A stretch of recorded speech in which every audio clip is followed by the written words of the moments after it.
मातंग समाजाचे कलेक्टर आमदार खासदार बघा काय म्हणत आहे. मागतले कराला ना गाव शिवून घेईना ओ मागतले कराला ना गाव शिवून घेईना अग तापिलाय हाल्या हाल्या अग तापिलाय हाल्यान वर बघितला व्हिडिओ. कापिला हल्यामध्ये कोई शिवण्या देईना म्हणते आणि तुमचा तो डोंबळा स्क्रीनवर दिसून राहिला.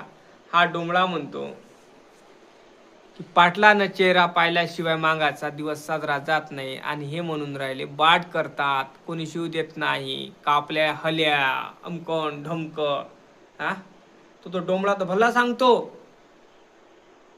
की आमच्या मातंग समाजाचा चेहरा, आमच्या मांगाचा चेहरा पाहिल्याशिवाय पाटलाचा दिवस साजरा जात नाही.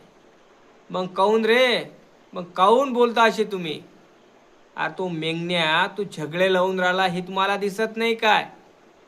माय एकच म्हणणं आहे त्या डोंबळ्याला, पाय रे काय म्हणत आहे तुझ्या समाजातील लोक, काय म्हणत आहे? हा डोंबळ्यानं झगडे लावले नुसते झगडे. माझ्या मातंग समाजाला हात जोडून विनंती करतो की गांडीला फळा गयात मळक, आता ही अशीच गता आहे. पाटीलच नाही तर उच्च वर्णातील काही लोक हरामखोर आताही आपल्या आई बहिणीवर अत्याचार करतात.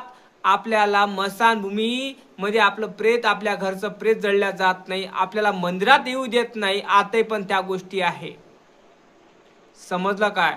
आणि काही RSSचे भडवे, काही मनुवादी भडवे हे आपल्याला यूज करून राहिले, हे आपल्याला समजायला पाहिजे. पण नाही, तुम्ही त्या लोकांच्या मनानं ऐकून, अशा डोंबल्याच्या मनानं ऐकून तुम्ही काय करून राहिले की आरक्षणाचं वर्गीकरण करून राहिले, पण स्वतःच तुम्ही दलिद्रीमध्ये घुसून राहिले. विचार करा तुम्ही. तुम्ही डफळं वाजवून राहिले, अंगाला चिंध्यापत्त्या लावल्या आणि स्वतःला शाट मारता आणि काय अमावस्या पौर्णिमा मागता आणि त्या पौर्णिमेच्या गाण्यात काय म्हणता की मांगाच्या लेकराला कोणी शिवीना देना, कापल्या हल्या अशा पद्धतीचे गाणे म्हणता. आणि त्या डोंबळ्याला म्हणून सांगा ना, कारण हा डोंबळा म्हणतो की पाटलानं चेहरा पाहिल्याशिवाय पाटलाचा दिवस साजरा जात नव्हता, मांगाचा पाहिल्याशिवाय. मग विचार करा तुम्ही असं वक्तव्य करत आणि मग काय म्हणावं आम्ही हे म्हणाव की तुम्ही ब्राह्मणाच्या काय आहे पोटजात आहे, ब्राह्मणाची अवलादी हा तुम्ही, असं वाटत नाही काय? म्हणून सांगतो ना की हे डोंबळे लोक काय करून राहिलंय, असे डोंबळे दातखाय लोक घोंबळे हे लोंबळे लोक काय करून राहिले, RSSचं मूत आणि गू पिऊन, गू खाऊन, गू तर पिऊ शकत नाही, गू खाऊ शकते, ते गू खाऊन काय करू राहिले, काही माझ्या भटकलेल्या मातंग समाजाला काय करू राहिले, गुमराह करण्याचा प्रयत्न करू राहिलेले आहे. माझे मातंग समाज साधे भोळे आहे, पण ह्या काही नंगचोट लोक, गू खाणारे मूत पिणारे लोक काय RSSचे भडवे आहे, पदासाठी लाचार होऊन राहिलेले आहे आणि आपल्या समाजामध्ये आणि मांग आणि मारामध्ये झगडे करून राहिलेले आहे. हे वर्गीकरण म्हणजे एक प्रकारचं राजकारण आहे, लक्षात ठेवा. वर्गीकरण म्हणजे एक प्रकारचं राजकारण आहे आणि काही लोक मातंग आणि महारामध्ये झगडे लावण्याचा कारस्थान याच्यासाठी करून राहिलेला आहे. कारण आताचा बौद्ध, कालचा महार आणि कितीतरी SC कॅटेगरीमध्ये 59 जाती आहे, त्या 59 जातीतील कितीतरी % लोक भारताच्या कानेकोपऱ्यापर्यंत पोहोचलेले आहे. आणि ह्या लोक कसे पोहोचले आणि जे RSSचे भडवे आहे, RSSचे मनुवादी आहे, हे लोक आता त्यांना चाय वाटतात, पाणी वाटून राहिलेले आहे. त्या कारणामुळे त्यांना शरम वाटते की ज्या त्याच्या गांडीच्या ढुंगणाले फळा होता, गयात मडकं होतं, आता याची आम्हाला गुलामगिरी करायला लागून राहिली. तर यांना जे बाबासाहेबांना दिलेले आरक्षणाचे शस्त्र आहे, हे शस्त्र आपल्याला तोडमोड करायचं आहे. हे आरक्षणाची भाकर आहे, हे आम्हाला तोडमोड करायची आहे. पण तोडमोड कशी करायची, यांना कसं खाली आणायचं? तर मग काय, एक मातंग समाज आहे, तो भटकलेला अशिक्षित आहे. मग यांचा वापर करून आपण यांचा दुरुपयोग करू शकतो आपण आणि यांच्याशीच भांडू शकतो, अशा पद्धतीने चालू केलेला आहे.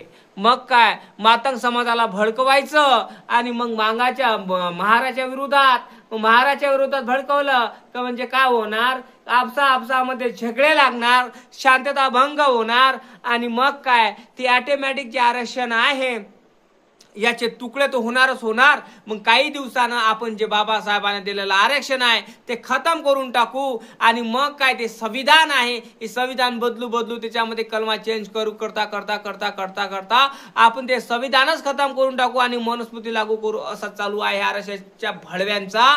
काय चालू आहे माहितीये काय, डाव रचलेला आहे त्यांनी काय ह्या संविधानाला खतम करून मनुस्मृती चालवायची आपल्या ह्या भारतामध्ये यांना. म्हणून सांगत आहे माझ्या भावांनो की तुमचं डफळं, तुमचे आवाज, तुमचे पट्टे हे बाजूला ठेवून शिक्षणाच्याकडे वळा. कारण हा हरामखोर डोंबळा तुम्हाला शिकू तर देणारच नाही, तुम्हाला घडू तर देणारच नाही, तुम्हाला संघटित होऊ देणारच नाही, पण तुमचे झगडे लावणार. मी किती बेगुना मात्र समाजातील लोक आहे की यांना हे माहित नाही वर्गीकरण म्हणजे काय असतं आणि आरक्षण म्हणजे काय हे पण माहित नाही.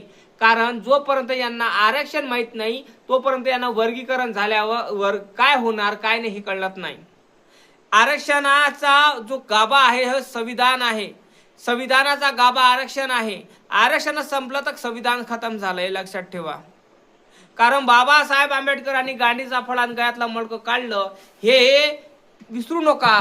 पण ह्या डोंबल्याला हे समजणार नाही. कारण ह्या डोंबल्याला असं वाटते की जातीमध्ये दंगली घडल्या पाहिजे आणि मला एखादं पद मिळालं पाहिजे. ह्या डोंबल्याला काही घेणं देणं नाही की समाजामध्ये काय तेळं होऊन राहिलं, काय वाकळं होऊन राहिलं, काय झगडे होऊन राहिले हे काही घेणं देणं नाही. फक्त हा डोंबळा काय करून राहिला, जो युवक आताचा युवक आहे त्याला काय करू राहिला, तो त्याची माइंड काय करू राहिला, तो हे कॅप्चर करून राहिला, त्याच्यामध्ये जातीवाद भरून राहिला. आणि त्या कारणामुळं ह्या जातीवाद त्यांच्या डोक्यात चाललेला आहे.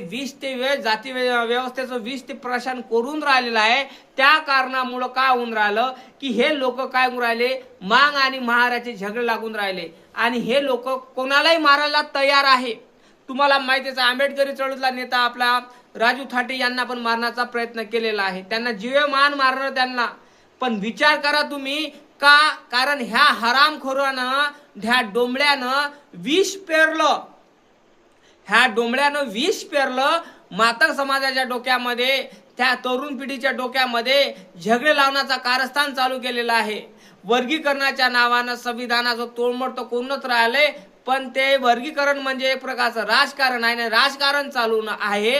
त्या कारणामुळे मातंग समाज आणि महारामध्ये कसे झगडे लागन हे चालू आहे, दुसरं काहीच नाही दादा. माझ्या मातंग समाजाला आणि माझ्या बौद्ध बांधवांना माझं एकच म्हणणं आहे, असे डोंबळे असे कितीक पैदा होणार, यांना तुम्ही समाजामध्ये लेखू नका.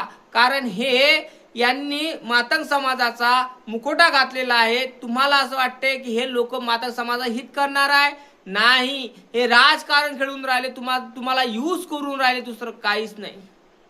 कारण यूज करत असताना जसं यूज करण आणि सोडून देणार, यांना काही वर्गीकरणाचं घेणं देणं नाही. त्याच्यासाठी आपल्याला शिकावं लागणार दादा. या अशा हरामखोर लोकांच्या मागे लागून तुम्ही स्वतःची जिंदगानी, परिवाराची जिंदगानी आणि आपल्या येणाऱ्या पिढीची जिंदगानी खराब करू नका.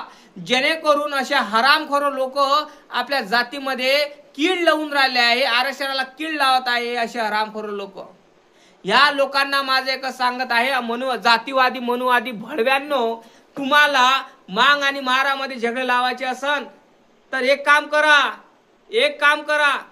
माझं एकच म्हणणं आहे, देवेंद्र फडणवीसला म्हणा की एक काम करा, देवेंद्र फडणवीसला म्हणा की तू गलीवर ये आणि ह्या दोघांना सांग किती पर्सेंट यांना भेटणार, किती पर्सेंट यांना भेटणार. चॉकलेट होईना वाटून दे. हरामखोरा देवेंद्र फडणवीस, तुझ्यामुळे सगळ्या गोष्टी होऊन राहिलेल्या आहे.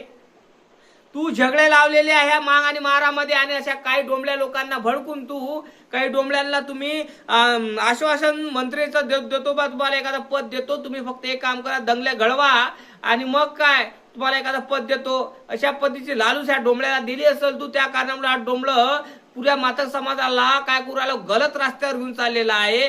तर माझ्या भावांनो, अशा डोंबल्याच्या मनानं ऐकून स्वतःच तुम्ही वाईट पण करून घेऊ नका, जेणेकरून येणारी पिढी एकच म्हणून काय केलं, कळलं काय. जय भीम, जय शिवराय, जय जवान, जय किसान, जय संविधान.